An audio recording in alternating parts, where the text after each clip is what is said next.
Buenas tardes, jóvenes. Bienvenidos a su podcast favorito, Hablemos de Derecho. En el día de hoy tenemos de invitado a 4 jurisconsultos que trabajan en el área penal y que tutelan todos los días los derechos fundamentales de personas en conflicto con la ley.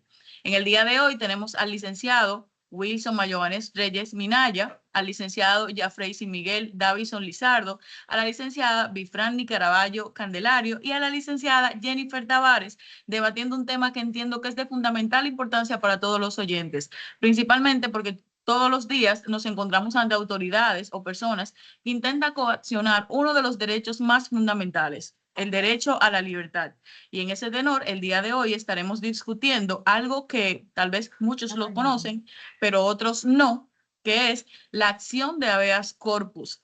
En ese sentido, estos jurisconsultos, incluyéndome a mí, su moderadora favorita, estaremos abordando el tema para que ustedes puedan comprender los aspectos básicos y en cualquier situación se puedan defender y utilizar los recursos necesarios. ¿Ustedes qué opinan, chicos? ¿Le damos? Sí, Sí, vamos claro. a darle, arriba. Gracias, Ulsaura, por invitarnos a este espacio. Hablemos de derecho. En esta ocasión, con un tema tan importante como lo es el habeas corpus. ¿Sabías que este es un mecanismo jurisdiccional que procura tutelar realmente el derecho a la libertad? Ese derecho que tienes tú, que tengo yo y que tenemos todos, donde muchas personas dicen, pero ven acá, ya tengo 48 horas privado de la libertad, no sé de qué se me acusa, pero tampoco he visto un juez. ¿Qué puede hacer mi abogado o qué puedo hacer yo en esa situación? Y ahí es donde entra el meollo del asunto. Puedes hacer uso de este recurso que te ha brindado la Constitución de manera específica desde el artículo 71, donde dice que la persona que está arrestado de manera ilegal puede interponer esta acción, ya sea diciéndosela a la secretaria o a cualquier otra persona que pueda actuar en su representación. Para no adentrarnos tanto, podemos verificarnos que esto viene desde la antigüedad, desde el 1914. Por lo menos aquí, en nuestro país, se ha promulgado lo que es la ley 5353. Obviamente, ustedes saben que la actual es la 137-11, pero requiero establecerle eso para que ustedes sepan desde dónde es que partimos. ¿Qué pasa? En el 1955, esta adquiere lo que es una dimensión constitucional y aparece por primera vez en nuestra Constitución en su artículo 8, numeral 2, literal C, donde dice que toda persona que es privada de libertad de manera ilegal, pues puede someter esta acción. Pero ya adentrándonos, como tenemos todavía las disposiciones de la Constitución del 2010, 2015, vemos que no ha variado. En esta Constitución, aparte de que el arresto sea ilegal, se incrementa lo que es la arbitrariedad.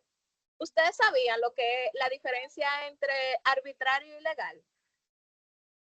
Realmente para mí todo eso es lo mismo. Si tú me lo explicas, yo creo que lo entendería mucho mejor, porque realmente puede ser que yo como abogada sí pueda identificar cuáles son las diferencias, pero yo no creo que un usuario de a pie te vaya a identificar cuáles son esas particularidades. Por eso yo te dije, yo como usuaria, si yo fuera una usuaria, para mí todo eso sería lo mismo. Entonces, si ustedes me Sí, explican, yo lo entiendo mucho mejor. realmente por eso hice la pregunta, porque muchos autores o doctrinarios al momento de definir lo que es el habeas corpus como tal, dicen que este es sujeto a los arrestos que son arbitrarios o ilegales, haciendo alucinación que son sinónimos, pero realmente se tratan de cuestiones diferentes. Un arresto es ilegal, obviamente, cuando vaya distinto a lo que la ley refiere. Un ejemplo de eso, que una persona, o sea, un agente policial, sin requisarte, sin decirte tus derechos ni nada, te lleve a un destacamento. Esto es un arresto ilegal. Pero un arresto arbitrario es aquel que te impone una sanción más allá de lo que la ley prevé. Y lo haríamos simple, porque hay arrestos que pueden ser ilegales, que pueden ser arbitrarios, pero no ilegales, que en principio son legales. Vamos a poner una casuística a Jafreisi. A Jafreisi le ejecutan una orden de arresto. Se supone que es legal porque esa orden de arresto la emitió un juez. Es legal hasta ahí. Pero todos sabemos que el Ministerio Público tiene un plazo de 48 horas para someter a Jafrey, o por lo menos para presentarlo delante del juez. Pero resulta que las 48 horas ya se vencieron. Jafrey, a pesar de que en principio tenía un arresto legal porque se cumplió con todas las disposiciones que establece la ley, ya es arbitrario, porque ya pasó del plazo de las 48 horas que refiere el artículo 40 de la Constitución. ¿Ustedes sabían eso? Sí, yo lo había escuchado, incluso tenía conocimiento de que tenía algunos requisitos como para que se pudiera dar, porque si no pasan las 48 horas y yo estoy en el destacamento, yo creo que esa acción no se puede interponer. Claro que no, porque todavía el Ministerio Público está facultado para solicitarte tu imposición de medida de coerción, que es lo que establece el Código Procesal Penal. Habeas corpus es conocido por ser sencillo, rápido y sumario. Tú dirás, pero ven acá, ¿cómo así sencillo? Porque nada en derecho es sencillo, o eso se entiende, ¿verdad?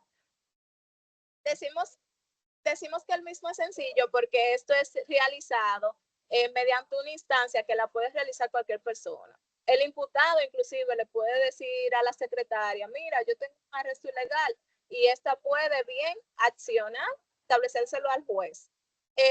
También puede ser representado por cualquier otra persona, no necesariamente tiene que ser una familia tuya o un abogado que interponga esa acción. Esa instancia solamente tiene que tener el nombre del imputado, o sea, de la persona que está detenida, el lugar donde está detenido y la autoridad que tiene a ese usuario en su detención. Decimos que es rápido por la rapidez del asunto. El juez de una vez dice, tráigame al usuario, o sea, tráigame al detenido.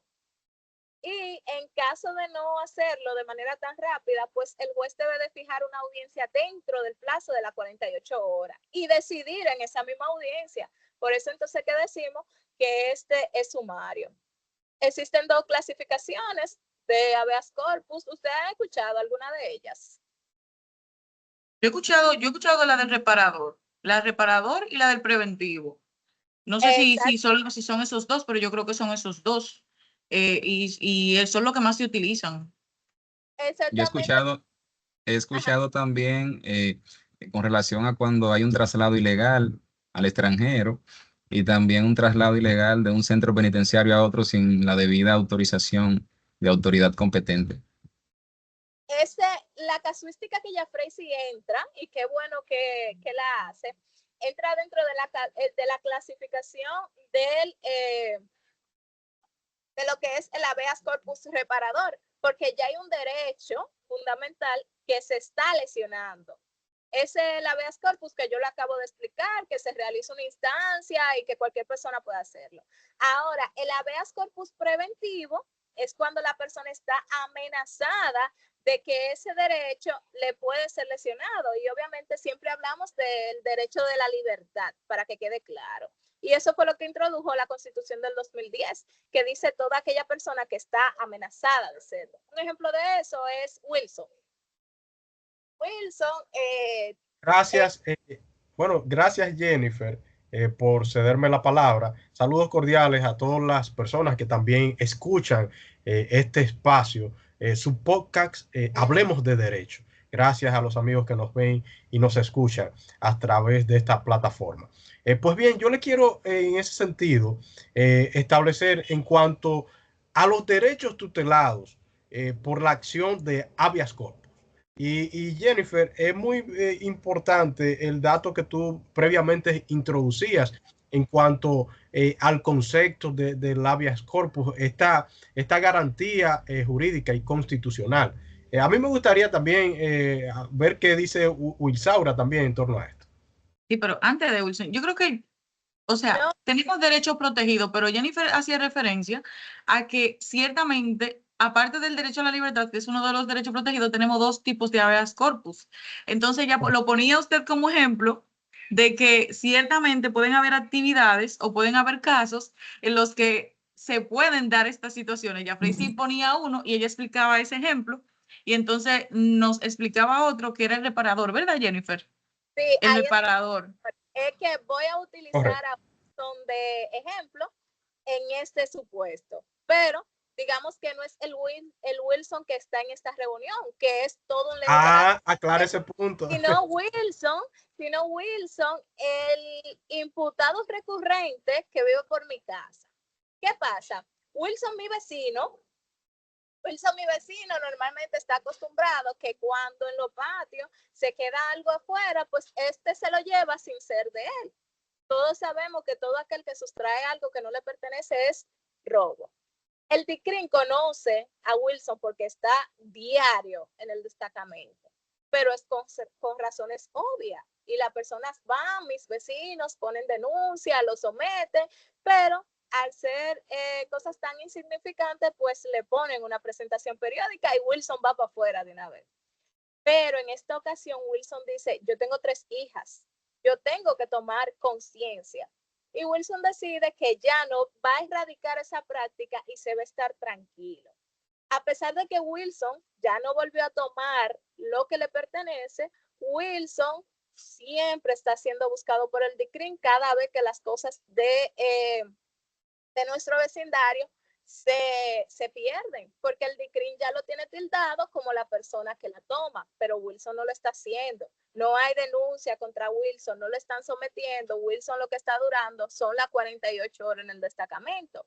Y Wilson habló conmigo y yo como abogada diligente lo que le hice fue un amparo preventivo a los fines de que el DICRIN dejara tranquilo a Wilson, que ya no está en esas prácticas. Ahí es donde me refería. Ahora, Wilson el letrado que está en esta reunión, realmente sí hemos hablado de varios asuntos en cuanto a este aspecto del habeas corpus. Dentro de ellos hablamos de los derechos realmente que tutela. Y ahora sí yo quisiera que Wilson, el de aquí, me ilustrara. Pero espérate. Antes de, porque sí, me gustó. Y Wilson, no sé, quiero que Wilson me lo desarrolle. Vamos a dejar unos puntos claros. Coincidencialmente a la casuística presentada, con el Wilson que tú presentabas, pues yo tengo 3 niñas también. Yo le iba a hacer ese comentario a Jennifer, porque fue como muy personal. Wilson, sí, porque hay mucho nombre. Sí, pero uno nunca sabe en qué situación se puede encontrar. Entonces, yo quiero dejar, por ejemplo, puntos claros. Entonces, yo puedo tutelar con el habeas corpus la libertad. Y tengo dos tipos de habeas corpus, el habeas corpus reparador y el habeas corpus preventivo. Este es un recurso que es expedito, es rápido, es accesible, es informal. Y entonces, en base a eso, cualquier persona puede acceder a cualquier jurisdicción, ¿verdad, Wilson? Porque eso yo creo que así que funcionan las cosas. Correcto. Mira, pero disculpa, hermano, me gustaría puntualizar algo para que se entienda con más facilidad. Cuando mencionan, por ejemplo, lo que es el habeas corpus reparador, sería bueno que le cambiemos el nombre al habeas corpus por ilegalidad de prisión para que se entienda como más fácil. El habeas corpus preventivo y el habeas corpus por ilegalidad de prisión. Sí, pero el que va de a pie no va a decir legalidad de prisión, ¿verdad, Bifranny? ¿Qué tú opinas? Mira, y es que me gustaría resaltar algo sumamente importante antes de que pasemos pues con nuestro compañero Wilson y antes de que él nos empiece a hablar sobre lo que son los derechos tutelados. Pero ¿qué pasa? Que como nuestra querida Jennifer ha establecido cuál es el habeas corpus, cuáles son esas características que tiene el habeas corpus y cuáles son esos tipos de acciones de habeas corpus que existen, a mí me gustaría agregar lo siguiente, porque ok, ya sabemos lo que es, pero entonces, ¿a dónde se ejerce ese habeas corpus? O como usuario, ¿dónde yo lo voy a hacer? Entonces es algo que vamos a aclararle, porque entonces los oyentes ya tienen entonces la información completa, por decirlo así. Y es que bien, es algo mínimo y sencillo. ¿Quién puede ejercer esta acción? Ya Jennifer lo dijo. Ahora, ¿dónde yo lo voy a hacer? ¿Cuál sería el tribunal competente para ejercer lo que son esas acciones de habeas corpus? Y pues, ¿qué nos dice la norma? La norma nos dice que pueden ser prácticamente 2.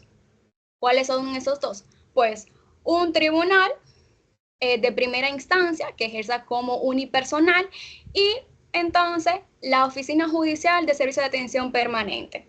¿Por qué la oficina? Pues la oficina de atención permanente, como esta opera desde las 8 hasta las 12 de la noche, sin importar el día o el horario laboral, y aparte de que también la Suprema Corte de Justicia le aboga esa instancia ya por la resolución 1735-33, si mal no recuerdo, del 2005, en el cual le establece que este tribunal debe de conocer o resolver todas las acciones de habeas corpus relacionado con el Estatuto de Libertad de la Persona.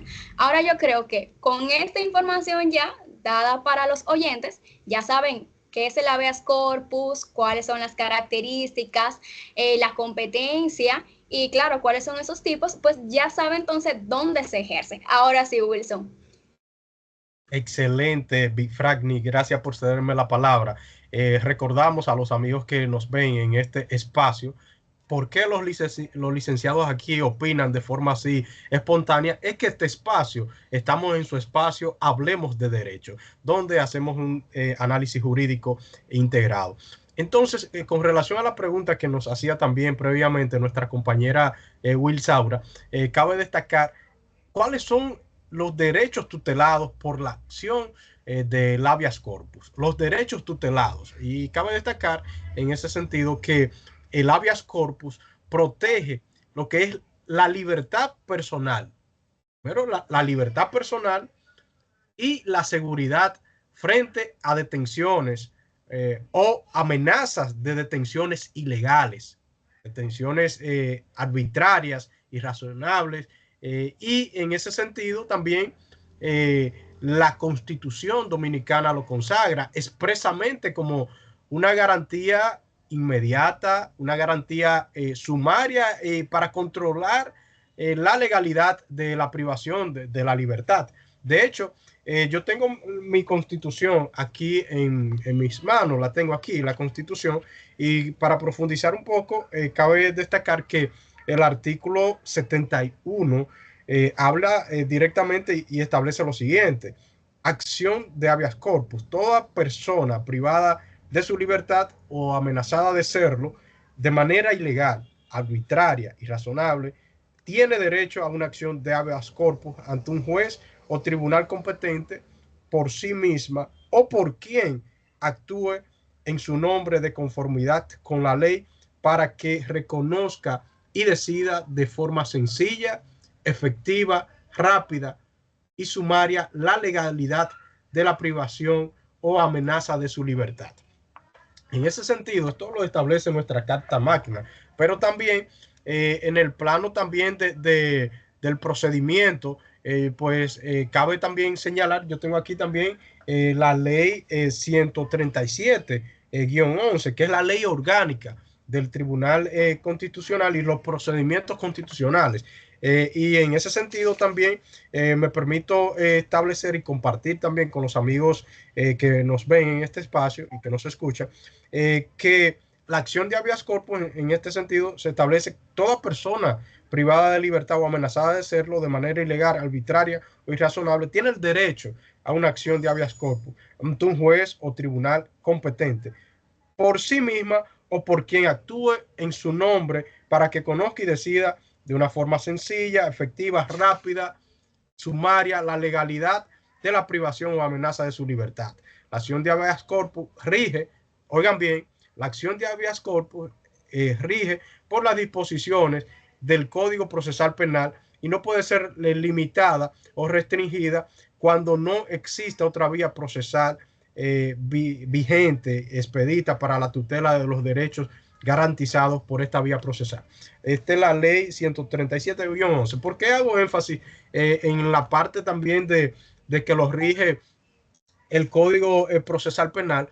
Porque precisamente aquí estamos hablando en el habeas corpus por la vía directamente penal, cuando una persona bajo esas condiciones se ve amenazada uno de estos derechos que hemos mencionado, como es la libertad personal y su seguridad, se ve entonces vulnerado, pues entonces tiene esa vía para recurrir ante los tribunales. En el plano procesal, el Código Procesal Penal lo articula como un remedio expedito para que el juez decida sin demora, sobre la de legalidad y la medida y ordene también la libertad o el cese también de la persecución cuando proceda.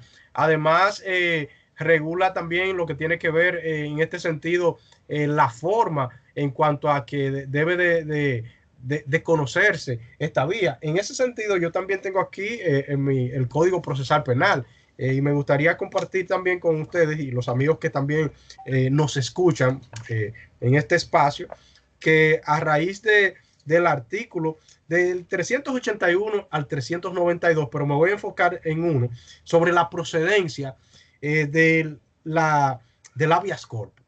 Y establece el artículo 381 del Código Procesal Penal: toda persona privada o cohibida de su libertad sin debidas formalidades de ley o que se viere inminentemente amenazada de serlo, tiene el derecho a una petición suya oigan bien, o de cualquier persona en su nombre, a un mandamiento de habeas corpus con el fin de que el juez, en este caso, o tribunal también, decida sin demora sobre la legalidad de la medida de privación de libertad de tal amenaza.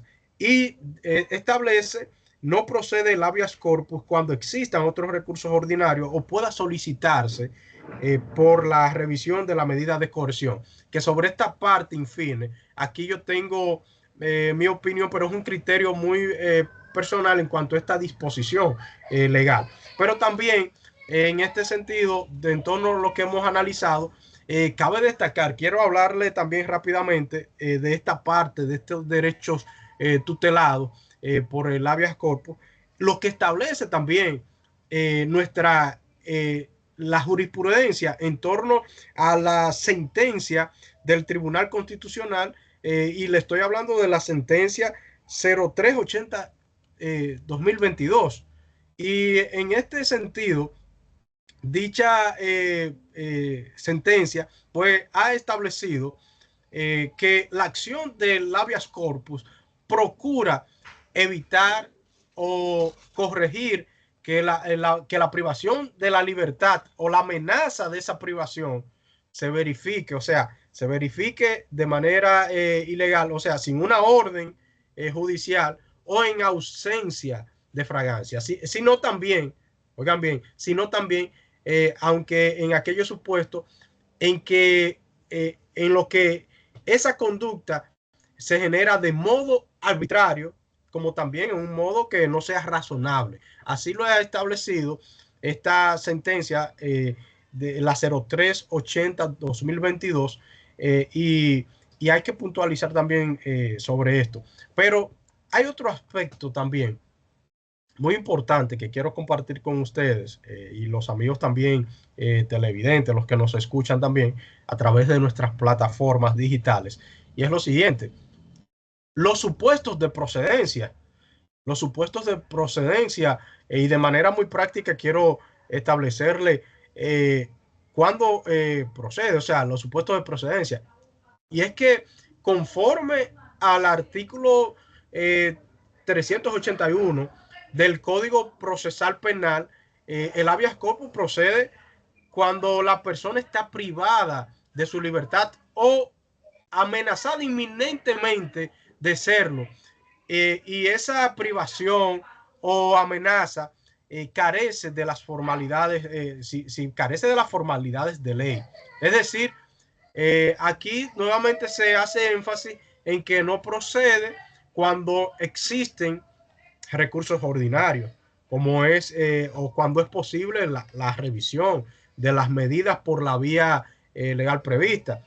Pero también cabe destacar que el trámite está concebido para ser sencillo, rápido, sumario, y algunos puntos claves que quiero rescatar aquí en estos supuestos de procedencia también es que procede ante detenciones sin orden, sin una orden de arresto motivada. Sí, procede cuando existen vicios formales, cuando hay traslados inusuales. Puede ser hasta un riesgo de salida del país, pero de repente, de manera arbitraria, esta persona pues es privada de su libertad. Pero también hay un punto que es sobre el cual le decía que tengo mis reservas, que es donde dice, no sustituye los recursos ordinarios cuando estos son idóneos y eficaces para restituir la libertad. Hay otro aspecto. Me gustaría escuchar también qué dice nuestra querida Will Saura sobre este punto que hemos establecido, si tiene alguna inquietud que aportar. Sí, Wilson, muy interesante, realmente muy interesante, porque como usted ha establecido, realmente la norma, o sea, nuestro sistema judicial tiene un bloque de constitucionalidad que se viene materializando con todas aquellas normas o con todos aquellos preceptos que se distribuyen en el ordenamiento para poder garantizar este derecho. Entonces, a eso que usted acota, a mí me gustaría agregar que ciertamente el Estado Dominicano ha suscribido diferentes acuerdos y convenciones que son tendientes a tutelar este derecho a la habeas corpus, este derecho a la libertad personal de las personas y a la tutela de su integridad. Tanto así que tenemos una Convención Americana de Derechos Humanos suscrita por el Estado Dominicano que se ve extrapolada a la Constitución Dominicana, pero señalando obviamente que esta convención establece en su artículo 7 el derecho a la libertad personal y en su artículo 1 la responsabilidad de los estados de sustentar en su ordenamiento jurídico las obligaciones que han suscrito en esa convención, o sea, de manifestar las vías recursivas que sean necesarias para poder efectivizar ese derecho. Yo creo que estoy hablando como muy formal. Yo lo voy a hallar un poquito más. Entonces, ¿qué ustedes opinan? O le doy un poquito, o sigo con lo tecnicismo, porque la mentalidad de este podcast es que todos los oyentes comprendan. Y entonces, en ese sentido, distinguidos oyentes, la intención es señalarles que el Estado Dominicano, en el transcurso de la distribución o de la estructuración de nuestro ordenamiento, ha suscrito tratados o ha suscrito responsabilidades internacionales que no le permiten obstaculizar las vías necesarias para tutelar este derecho.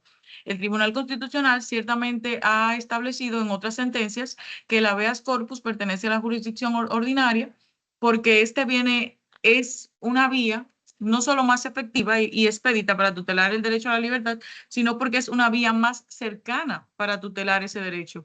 Y en ese sentido, cabe resaltar que el artículo 381 especifica que no se aceptan otras vías, o sea, si hay otras vías abiertas, la habeas corpus no procede, pero esto no quiere decir que no se pueda utilizar. Y pone esta limitación porque ciertamente el ordenamiento dominicano tiene otras vías para tutelar. Pero eso no limita que tú puedas acceder al derecho de recurrir una acción que te afecta en tu calidad legitimante, porque como ustedes bien establecían, el hecho de que tú te hayas visto afectado en tu derecho a la libertad te califica o te legitima para interponer este tipo de acciones. Y en ese sentido, hay dos tipos de recursos que se pueden elaborar para poder tutelar este tipo de acción. O sea, no solamente tengo la acción de amparo, ¿verdad que no, Jennifer? No, lo que pasa es, y me voy más allá, normalmente nuestros clientes refieren, licenciada, pero hágame un habeas corpus porque yo tengo una garantía económica y no puedo pagarla. Y ahí es donde el buscador me dice, cuando yo lo someto, llevándome del usuario, es que no, Jennifer, usted es una letrada y usted sabe que no procede. ¿Por qué? Porque la vía real por la cual yo le puedo eliminar o disminuir esa garantía económica a una revisión. Excelente, y ciertamente es así. Sin embargo, como te establecí anteriormente, hay jurisprudencias y doctrinarios que han establecido que, por ejemplo, en caso de que sea denegada esa acción, la persona que tiene la legitimación o la calidad para hacerlo, es decir, la persona a la que está siendo privada de su libertad arbitrariamente, puede acceder a ellas. Entre estas están la apelación, que es un tribunal, se realiza ante un tribunal superior al de primera instancia, como estableció Bifragni, y tenemos también la casación. Y esta procede cuando la acción ha sido denegada. Es decir, como tú bien estableciste, ciertamente yo tengo un usuario que quiere que le realicen un habeas corpus, pero por su condición o estatus jurídico tal vez la acción no procede. Si el tribunal deniega y entiende que esa acción no procede, yo puedo acceder por otra vía que entiendo más pertinente, que es la apelación de esa acción de habeas corpus. Y entonces, si en esta vía no se ve más efectiva esa acción, yo puedo acceder a la casación, que es otro tribunal superior al de la Corte, donde se evalúan ciertamente aspectos esenciales de esa valoración que ya hizo otro tribunal de alzada, distinto al primero, que fue el de primera instancia. ¿Verdad que sí, Jafrey? Vamos a ver qué dice Jafrey. Sí, compañeros, fíjese, es importante el punto que toca Wilsaura, porque es bueno aclarar los supuestos en los cuales procede lo que es el habeas corpus. Esto me recuerda a un caso que tuve, dicho sea de paso, tuve un inconveniente con un cliente que tenía en ese momento, donde nosotros conseguimos una sentencia que le impusieron 2 años de prisión cumplida. Sin embargo, el Ministerio Público apeló en virtud de lo que establece los artículos 400. Recuerdo bien. Dame un segundito. Bien, con relación a lo que establece el recurso de apelación, ¿verdad? Desde el punto de vista de que tiene un efecto suspensivo y devolutivo, la sentencia entonces se suspende y por lo tanto no se le pudo dar la libertad a ese imputado, porque como ustedes sabrán, cuando tenemos una sentencia condenatoria, el organismo encargado, el tribunal encargado para dar esa libertad es el Tribunal de Ejecución de la Pena. Sin embargo, apareció por ahí un abogado hablándole bonito a los oídos y le habló de un habeas corpus para poder perseguir esa libertad. Yo le decía, eso no procede, pero usted es el que sabe. Yo soy su abogado hasta donde usted quiera. Bueno, dicho sea de paso, él buscó ese abogado, le hicieron su habeas corpus. Naturalmente, el tribunal no admitió ese habeas corpus porque no era la vía correcta. Y esto no quiere decir que el habeas corpus no sea una vía idónea. Sin embargo, hay que ver en qué mecanismo, o sea, en qué circunstancias se puede utilizar. Hay una ilegalidad de prisión, la libertad está siendo amenazada, tenemos un traslado ilegal, hay que ver la condición, o sea, cuál es el supuesto en el cual se encuentra el proceso, se encuentra el imputado, que nosotros podamos, ¿verdad?, interponer una acción de habeas corpus a los fines de que podamos tener un resultado positivo y no sea declarada inadmisible esa acción constitucional. Es decir, que podemos hacerlo, o sea, podemos utilizarlo, apararnos para guiarnos del uso de esa acción, de lo que ya dijeron los compañeros, la compañera Jennifer y el compañero Wilson. O sea, tenemos varios supuestos. Déjenme yo recapitular para ver si no me olvido, porque yo manejo algunas áreas, pero hay otras, ¿verdad?, en las que tengo cierta debilidad y tal vez ustedes me pueden aclarar a mí y a los oyentes. Entonces, en ese sentido, entre los supuestos que tenemos es una detención ilegal o arbitraria. Tenemos detenciones por autoridades incompetentes. Tenemos la prevención de ejercicio de autoridades que no se corresponden con lo que se ha establecido anteriormente. ¿No fue así, Jennifer? Te vas en la línea. Y tenemos entonces otro supuesto en el que se verificaría si ciertamente procede o no procede, y es si hay entonces una vía más efectiva o no efectiva. Es decir, que tenemos que hacer un ejercicio de ponderación para verificar cuál es la vía más procedente para tutelar ese derecho a nuestro usuario. Aunque ciertamente yo entiendo que muchas personas de a pie no comprenden cuando hay una vía o no hay una vía más efectiva, y para ellos tal vez sea más fácil acceder a la habeas corpus sabiendo que no tienen una condición jurídica precedente. ¿O no es así, chicos?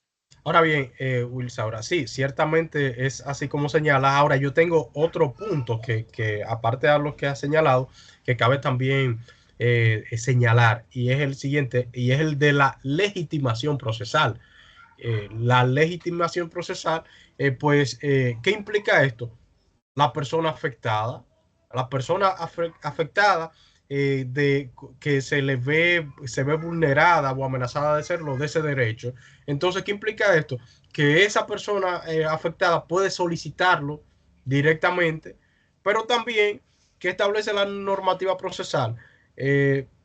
Cualquier persona también en su nombre puede hacerlo. Entonces, la legitimación está contenida aquí, y la solicitud puede hacerse por escrito o en declaración en secretaría. Cabe destacar que también está exenta de formalidades y de gastos. Es decir, que los amigos que nos escuchan, a través de una persona que se esté viendo afectada, que se ve privada de libertad y de repente está en un cuartel ahí y la dejan ahí y quieren botar la llave, pues entonces una forma de acudir rápidamente, hasta con una llamada, una vía, es rápido y está exenta de formalidades. Esto responde a la naturaleza urgente y protectora del mecanismo de lo que es el habeas corpus. Pero entonces, espérense, ¿y cómo yo pruebo eso? Porque yo puedo tener más de 48 horas detenida ¿y qué? Pero, Nada y más otra tengo a mi cosa, mamá nada más tengo a mi mamá y a mi papá que lo saben. ¿Y quién más? O sea, ¿cuáles son los medios probatorios que yo puedo utilizar? Porque el procedimiento es sumario, ciertamente. O Me sea, es gustaría rápido, escuchar, expedito y sumario, pero ¿cómo yo lo puedo probar? me gustaría otra, escuchar al compañero Jafresi, que tiene ahí la inquietud sobre ese punto. Vamos a ver qué piensa Jafresi. no, fíjate, aparte de eso tenía una pregunta, pero voy a responder en base a lo que ha preguntado Wilsaura. Ciertamente, cuando existe una situación en la cual, por ejemplo, la persona es sometida a la acción de la justicia mediante una orden legal de arresto emitida por un juez competente. Tenemos el artículo 40.5 de la Constitución que establece el plazo de las 48 horas para que pueda ser presentado ante una autoridad competente y la misma decida sobre la legalidad o no del arresto de esa persona, si procede a aplicarle una medida diferente, por ejemplo, a la prisión preventiva, es decir, una presentación periódica, una garantía económica, etcétera. Ahora bien, si no se da, por ejemplo, ese sometimiento de manera oportuna en esas 48 horas, el Ministerio Público no puede concretar su solicitud en esas 48 horas, la persona puede, que es algo muy importante, como han establecido, que es un proceso que no requiere un formalismo. Es decir, la misma persona, sin necesidad, por ejemplo, hasta de un abogado, podría conocer lo que es una acción de habeas corpus, incluso hasta sin la presencia de lo que sería el Ministerio Público, naturalmente ofreciendo pruebas. Por ejemplo, en mi experiencia, yo he tenido la oportunidad, en caso de habeas corpus, por ilegalidad de prisión, por el vencimiento de las 48 horas, he hecho un levantamiento con un notario público certificando de que ciertamente esa persona tiene más de 48 horas guardando prisión. ¿Por qué razón? Porque en su mayoría los ministerios públicos acostumbran, cuando suceden estas circunstancias, a cambiar las actas. Una situación de gravedad, pero y que vulnera lo que sería incluso el mismo principio del Ministerio Público en base a lo que es la objetividad. Pero es una situación que se ve de manera muy cotidiana. Entonces, ¿en qué otro aspecto, por ejemplo? Una persona que es beneficiada de una medida alterna a la prisión preventiva. Sin embargo, por situaciones que suceden muchas veces a nivel de lo interno de la fiscalía, no procede la salida de ese imputado, o sea, no le otorgan la libertad. Cuando el abogado va a hacer su procedimiento, la libertad no sale por situaciones que a veces son burocráticas dentro de lo que es la misma institución de la fiscalía, y bien podría solicitarse lo que es una acción de habeas corpus para que sea tutelado ese derecho a la libertad, porque ya tiene una sentencia que ordena esa libertad. Sin embargo, no se la quieren otorgar. Entonces se hace la acción de habeas corpus a los fines de que el juez, en este caso, del Tribunal Unipersonal de Primera Instancia, de la jurisdicción competente, emite una decisión favorable. Y no solamente eso, sabe que esa decisión que emiten los jueces de primera instancia con relación a lo que son los habeas corpus son decisiones que son delicadas. Yo recuerdo en un caso muy particular donde la jueza incluso mandó a los BTP, que son los encargados de llevar a los internos a los tribunales, lo dejó preso en una sala de audiencia, en un habeas corpus que yo tuve, porque hubo una situación que la fiscalía no quiso soltar al preso porque había una fianza la cual se había pagado. Sin embargo, el contrato de la fianza no se me extravió, sino que no recuerdo ahora mismo la situación exacta que fue lo que sucedió, pero yo busqué una certificación en el Banco Agrícola haciéndole saber a la fiscalía que yo había pagado la fianza y ellos dijeron que no, que ellos necesitaban un contrato. Yo lamentablemente no pude conseguir otro porque me dijeron en el banco que yo tenía que pagar la fianza nueva vez para ellos poder otorgarme otro contrato. Sencillo, como yo entiendo que es una institución estatal y por lo mismo merece crédito, fui e interpuse mi habeas corpus. Y eso fue, oigan, eso fue algo tremendo. La jueza mandó a someter, o sea, dejó preso a todos los BTP dentro de la sala y mandó a que el mismo imputado desde la sala de audiencia saliera para que se fuera para su casa. Emitió su decisión, todo el mundo la firmó, todo bien. Y fíjense cómo son las cosas de la vida, porque Dicen por ahí que a veces obligado todo se puede. La fiscal de turno, cuando ella vio el accionar de la juez, inmediatamente,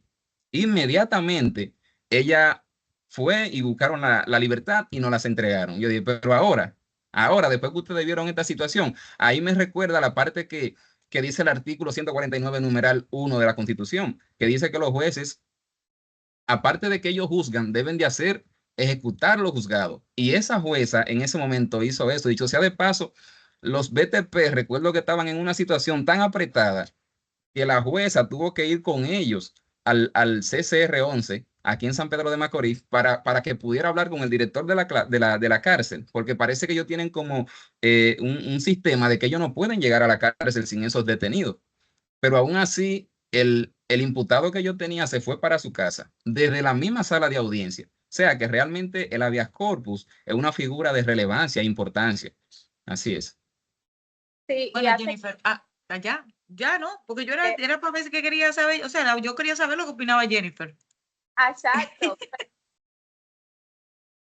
Que tienen más de 48 horas, porque el Código Procesal Penal refiere que sí, que le puede decir a la secretaria, pero ¿cómo lo hace? Si hay algún familiar que se acerca a la carcelita y demás. Y se supone que como el Estado es el que está facultado para tutelar todos los derechos fundamentales, dentro de ellos el derecho de la libertad y asimismo el derecho de defensa, es que se crea lo que es la Oficina Nacional de Defensa Pública, que es un órgano constitucional establecido en el 177. Realmente los defensores públicos hacen una práctica que Franklin nos va a decir. ¿En qué se basa eso? Pero claro, un placer para mí entonces contarle brevemente lo que hacemos entonces los defensores. Mira qué pasa. Los defensores públicos tienen un calendario que son de turno. Entonces todos los días hay un defensor público que está de turno, el cual tiene la obligación de asistir a lo que es el destacamento, o como muchos le dicen, a la carcelita. O sea, verificar las condiciones de esos detenidos. Entonces, ¿cuáles son esas condiciones? Ahí se verifica desde qué fecha está detenido, para poder entonces corroborar lo del plazo de las 48 horas. Aparte también lo que es el trato y la dignidad que tiene como ser humano, que también hay que respetársela. Entonces, ¿qué pasa? En aquellos que tienen ya las 48 horas o que están por cumplir lo que es las 48 horas, uno como defensor, uno siempre va a ir, mira, yo no veo que tú me le va a someter o qué, uno va y pregunta, se le va por abajito, pero cuando uno le habla lo que es del habeas corpus, mira, esos agentes policiales se ponen, como dicen en el lenguaje coloquial, se ponen moca, se ponen chivo. Entonces, ¿qué pasa? Ya desde que uno menciona de la acción del habeas corpus, ya ese detenido ni siquiera se le han cumplido las 48 horas y ya está libre. ¿Qué tú opinas de eso, Bulsaura?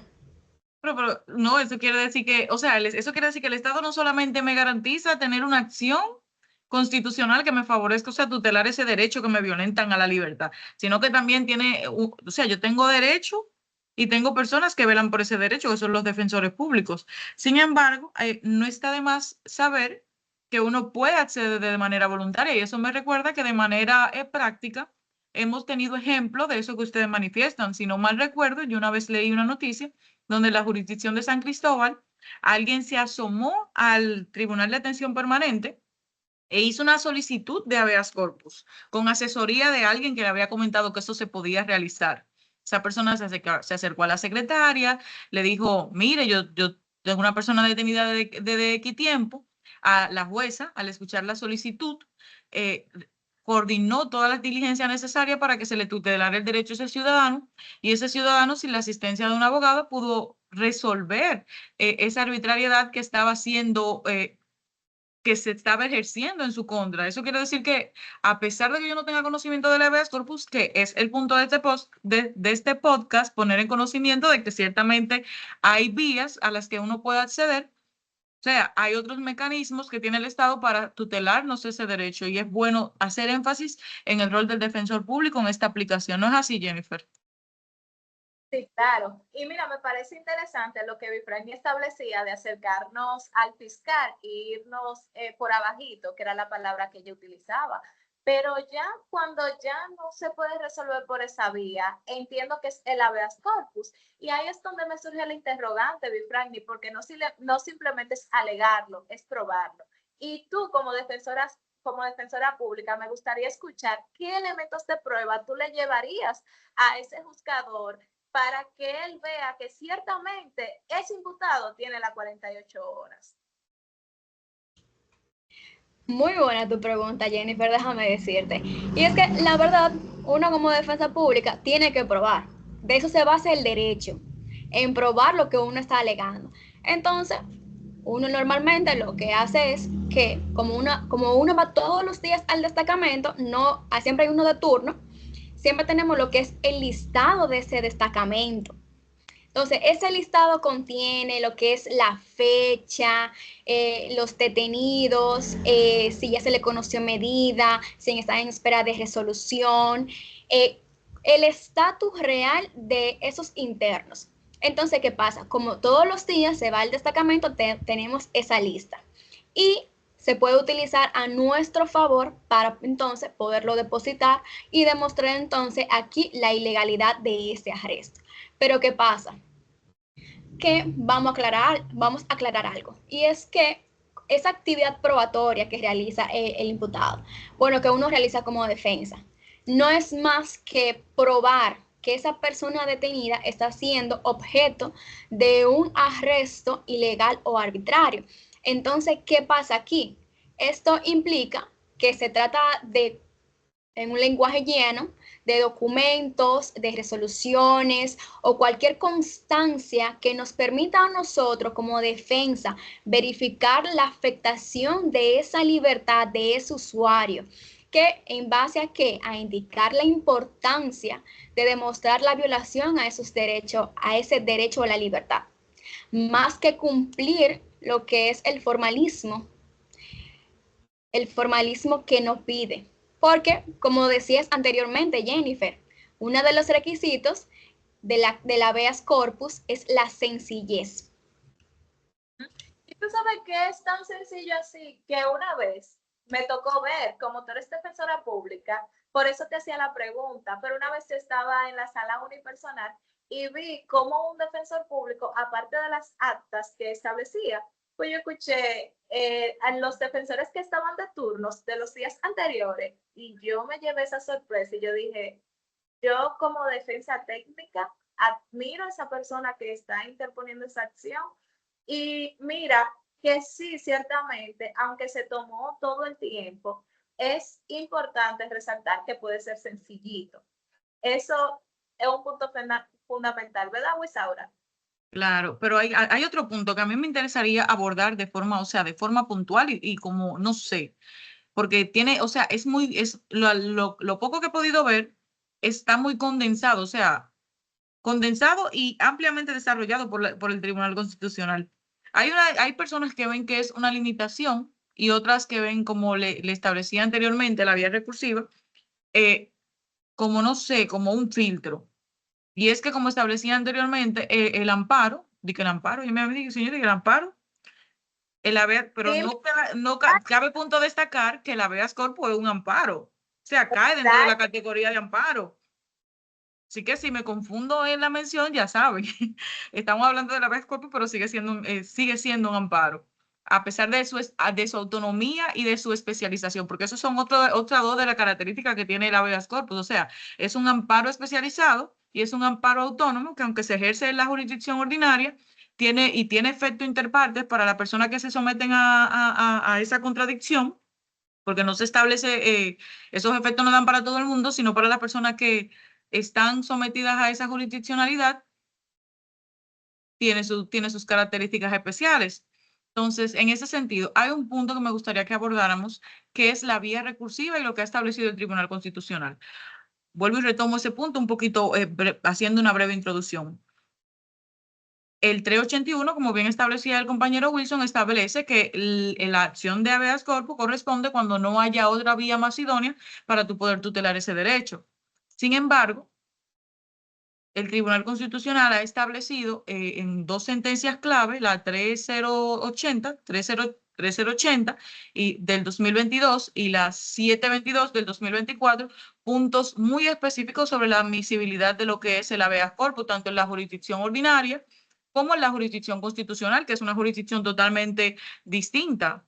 Y voy a hacer el énfasis en la jurisdicción ordinaria. Podemos ver un control difuso por parte de los jueces donde los efectos son interpartes, es decir, que es aplicado por un juez ordinario, y en la jurisdicción del Tribunal Constitucional, que es una jurisdicción concentrada y su efecto es erga omnes, tenemos un efecto que no solamente se sucumbe a las partes, sino que está vinculado a un precedente que el tribunal quiere sustentar y que quiere que todos los tribunales ordinarios apliquen. Entonces, el recurso para la habeas corpus cuando es rechazado es la apelación y la casación. Pero, ¿qué ha dicho el Tribunal Constitucional con respecto a la admisibilidad del habeas corpus en sentido general y en base a esas dos sentencias? Porque he visto varios artículos que dicen que son sentencias muy relevantes para el bloque de constitucionalidad con respecto al habeas corpus.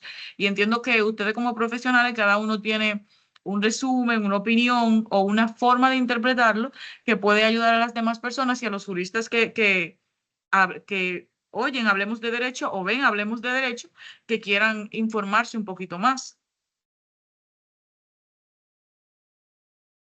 ¿Qué ustedes me pueden decir, chicos? ¿Qué criterio ustedes tienen, Bifran y Jafreisi? ¿Qué ustedes entienden? O Wilson y Jennifer, porque nadie sabe.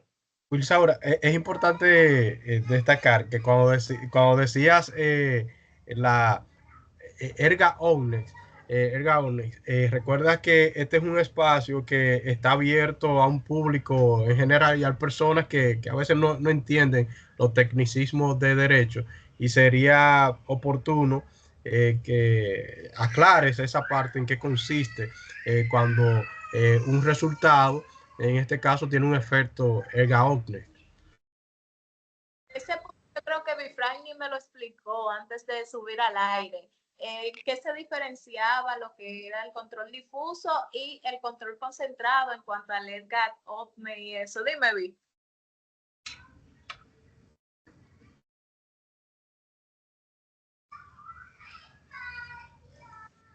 Bien, muy buena tu observación, Wilson. Y es que como decía Wilsaura, existe entonces lo que es el control difuso y el control concentrado. Y que como efecto, pues el control concentrado tiene un efecto que es erga omnes. Es decir, que es aplicable a nivel nacional. Todos nos tenemos que regir por lo que decida el Tribunal Constitucional. Entonces, ¿qué pasa? Con el control difuso, pues este tiene un efecto solamente para las partes que están en ese proceso, Entonces, ¿qué pasa? Wilsaura hacía mención sobre una sentencia, sobre la 380 del 2022. Y fíjate que aquí el Tribunal Constitucional tenía un criterio. Pero ¿en qué se basa esa sentencia? Se la voy a resumir brevemente. Y es que aquí el imputado se encontraba en rebeldía, esa rebeldía fue levantada, pero ¿qué pasa? Él seguía todavía privado de libertad, aunque su levantamiento de rebeldía ya fue conocido y le impusieron otras medidas, que no era prisión preventiva.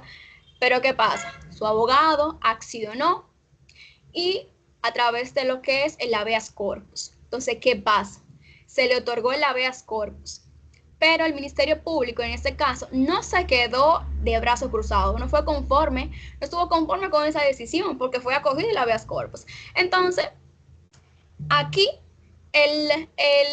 la procuradora en este caso accionó con una revisión constitucional de habeas corpus.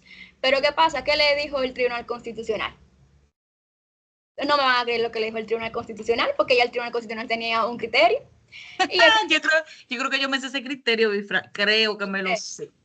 Cuéntame, tengo entendido, porque antes de la del 2024, el Tribunal Constitucional admitía la revisión de acciones de habeas corpus por una revisión constitucional de decisiones jurisdiccionales.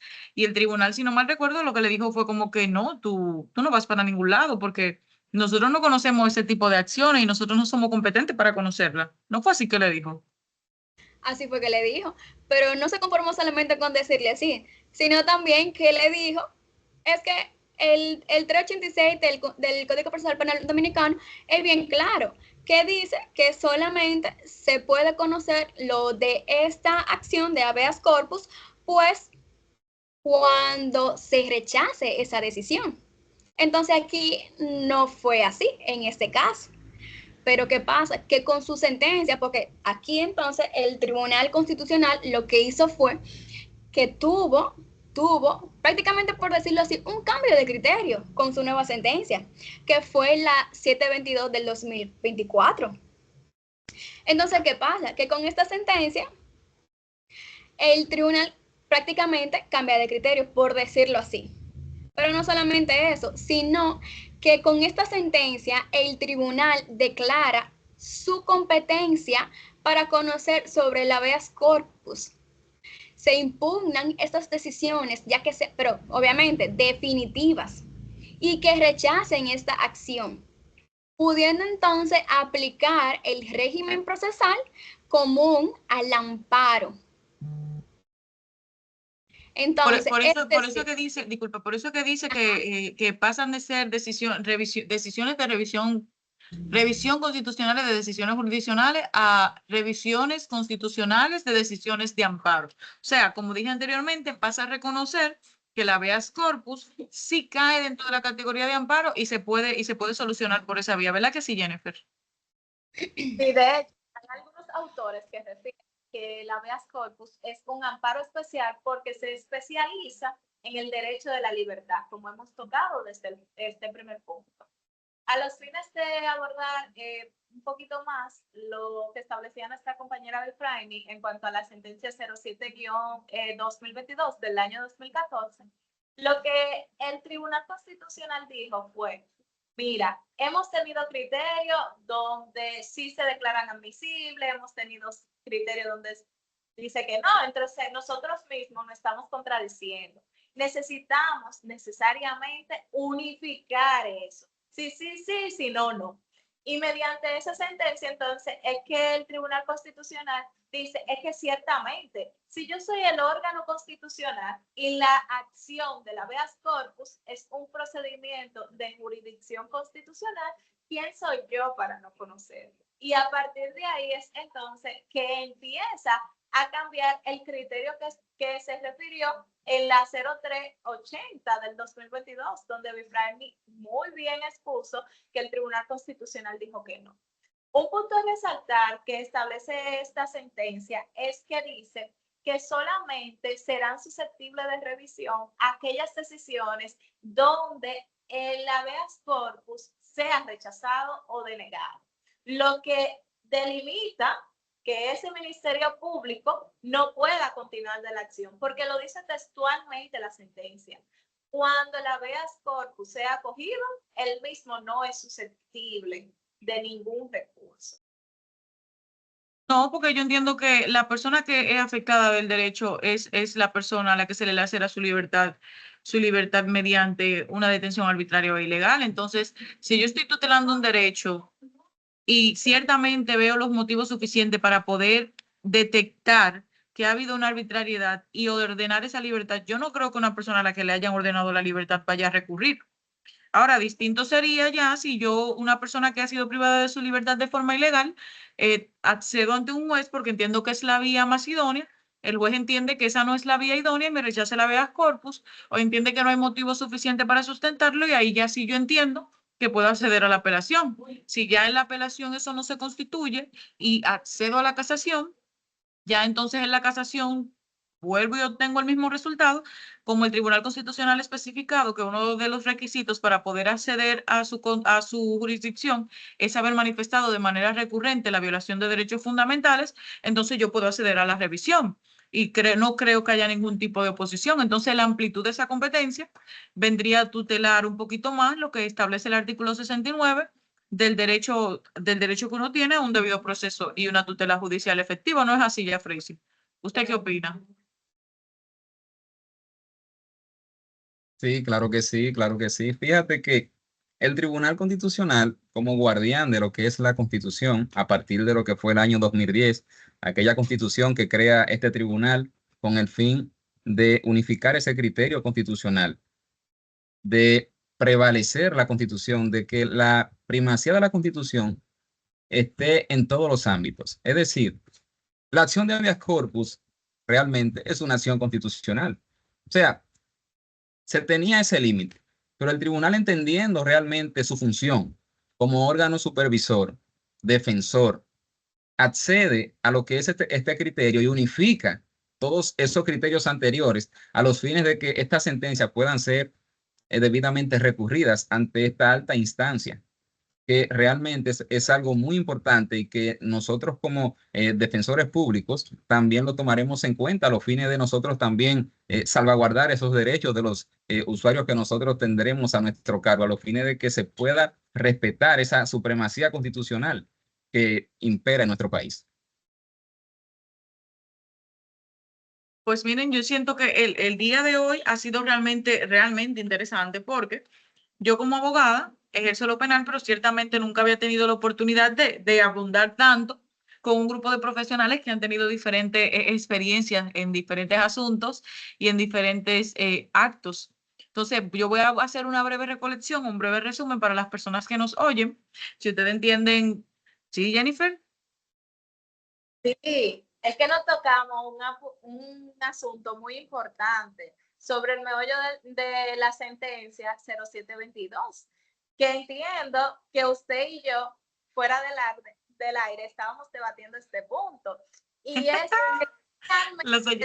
los oyentes no van a decir que esto no quieren acabar, pero es que, señores, esto es un tema muy importante porque es que uno de los derechos más importantes es la libertad. Y más la casuística. Así es. Muy interesante. La casuística que se planteó. Y fíjese, el por qué él interpone este habeas corpus. Era una persona, ¿verdad?, que estaba siendo investigado por asociación de malhechores y homicidio. Fue detenido, ya está bien, no hay que hacerle ningún habeas corpus. Le presentan su acusación y todo, bueno, al año le dan el cese. Y ya cuando se encuentran en juicio, pasado un tiempo considerable, este está sujeto a medidas de coerción, dígase, presentación periódica y una garantía económica, o sea, se encontraba en libertad. El Ministerio Público, ante la pena que solicita, una pena de 30 años, dice, pues, es que usted debe de revisar la medida de coerción y variársela por una prisión preventiva, porque nadie le asegura a usted que después que esta sentencia, en caso de que usted así le imponga los 30 años, él no se va a sustraer del proceso. Y ustedes saben que lo que busca la medida de coerción es eso, mantener al imputado atado al proceso. Y el tribunal le otorga la razón al Ministerio Público y de esa audiencia que el imputado fue libre, él sale preso. Y traigo esta colación porque es algo que ha estado sucediendo en varios tribunales del país. Y entiendo que Biprime también tiene conocimiento de esas casuísticas. Cuéntame, Vi. Mira, Jennifer, y es que hay un punto muy importante, o sea, porque lo que tú abordas es importante. Pero a mí me gustaría, para no quitar tanto tiempo a nuestros oyentes, y tampoco también tengo que respetar el tiempo de ustedes, porque hay que respetar, ¿no? Entonces a mí me gustaría ser un poquito breve, y es que recuerden que estábamos mencionando la sentencia que cambia, que se unifica lo que es el criterio del Tribunal Constitucional, que es la sentencia la 722 del 2024. Y con esta sentencia ya dijimos que el tribunal unificó su criterio, que puede conocer la acción del habeas corpus bajo las reglas, en este caso, del amparo. Pero ¿qué pasa? Que esta sentencia tiene un efecto, bueno, tiene varios efectos consigo. Y es que como el tribunal cambió, pues, su criterio, más dicho que lo unificó, y es que significativamente la jurisprudencia sobre el habeas corpus, en esta decisión, el tribunal, el TC, como unificó esta decisión respecto a lo que es la competencia para conocer el recurso de revisión constitucional de sentencia sobre el habeas corpus en materia, se confirma también lo que es el rechazo de esta acción. En cambio, tiene varias aplicaciones y efectos importantes que me gustaría resaltar de forma sumamente breve. Y es que el tribunal, o sea, el TC, estableció que tiene competencia para conocer de los recursos de revisión constitucional de sentencia de habeas corpus, incluso cuando esta proviene de decisiones que confirman, pues, lo que es el rechazo de la acción. Y amplía aquí lo que es el rol de la protección de los derechos fundamentales con esta nueva decisión o con este efecto que trae, especialmente lo que es el derecho a la libertad. Cuéntame, Jennifer, ¿tienes algo que aportarnos? Sí, lo que pasa es que yo lo que quiero resaltar aquí es la importancia que tuvo esta decisión. Si al final el Tribunal Constitucional encontró que esa participación de ese tribunal colegiado que le varió la medida se trató de un arresto ilegal o arbitrario. Por eso hacía la pregunta, no sé si Wilsaura, si Jeffrey, si Wilson o si usted misma puede entonces quitarme esa inquietud, porque es algo que me ayudaría a mí como defensora pública en un futuro al momento de que el Ministerio Público me solicite esa variación de medida de coerción de ese imputado que comparece de manera libre y voluntaria y que se va a ir privado de libertad.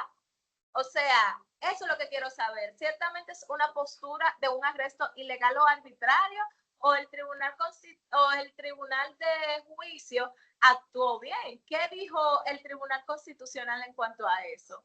Al final, ¿qué fue lo que pasó con esa sentencia? Estamos hablando de la 380, ¿verdad? Claro que sí. Sí, claro. Vamos entonces a volver atrás a lo que dice esa sentencia o cuál fue la postura que tomó entonces el TC respecto a esa decisión. Y es que el TC fue muy claro, que aquí, aunque tuviera una variación de la medida, ese imputado tenía que estar ya en libertad. Entonces, ¿qué pasa en estos casos? Aquí el TC estableció que el habeas corpus, tal como lo dice en el 386, en su párrafo segundo, que dice que no admite lo que son los recursos contra lo que son las decisiones que acojan pues esa acción de habeas corpus, y que si tienen también otra vía pues de acceso, pues no son admitidos. Entonces, ¿qué pasa? ¿O qué más bien quiso dejar el tribunal? Aquí el TC dice, el habeas corpus solamente procede pues en aquellos casos cuando es denegado. Entonces, aquí entonces el tribunal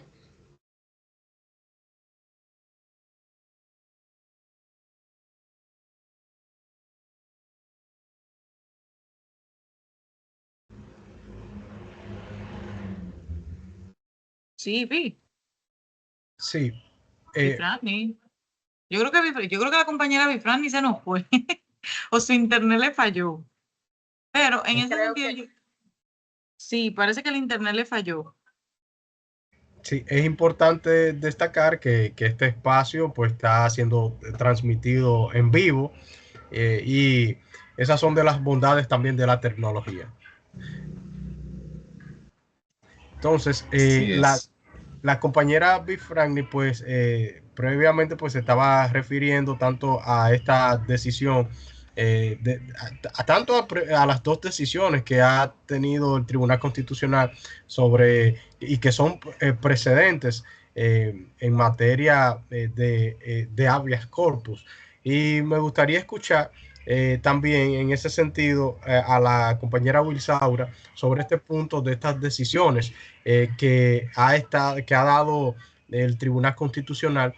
También tenemos la decisión que es la la del 2024 también, que luego fue más reciente Sí, lo que pasa es que la compañera Jennifer, yo entendí que me hacía referencia a la 380-2022, pero realmente no es a esa, porque es la 722. Encaja. La 722-2024, que era lo que refería anteriormente cuando indicaba que la 322, o sea, perdón, la 380 venía a establecer como criterio jurisprudencial o a mantener un criterio jurisprudencial donde las acciones de habeas corpus no eran conocidas en sede casacional. En sede casacional, en sede constitucional. ¿Por qué? Porque ellos tenían el criterio de que independientemente de la acción fuera admisible, o sea, perdón, fuera acogida o rechazada, esta no era susceptible de un recurso de revisión constitucional de amparo. Sin embargo, esto viene a cambiar en el 2024 cuando ellos sientan el criterio de que ciertamente la habeas corpus forma parte de la revisión constitucional de amparo y le da a esa acción la misma potestad de acceder a la sede constitucional después de haber agotado todas las vías recursivas idóneas. Esta sentencia lo que viene es a unificar un criterio y a establecer lo mismo que estableció el tribunal colegiado, pero sustituyendo los motivos que este mismo establecía. En ese sentido, la Corte aprovechó para establecer cuáles eran los requisitos de admisibilidad, para establecer la protección a la libertad e integridad personal y para reafirmar el concepto de la habeas corpus como un medio de protección de tutela de los derechos fundamentales de las personas que han sido privadas de libertad.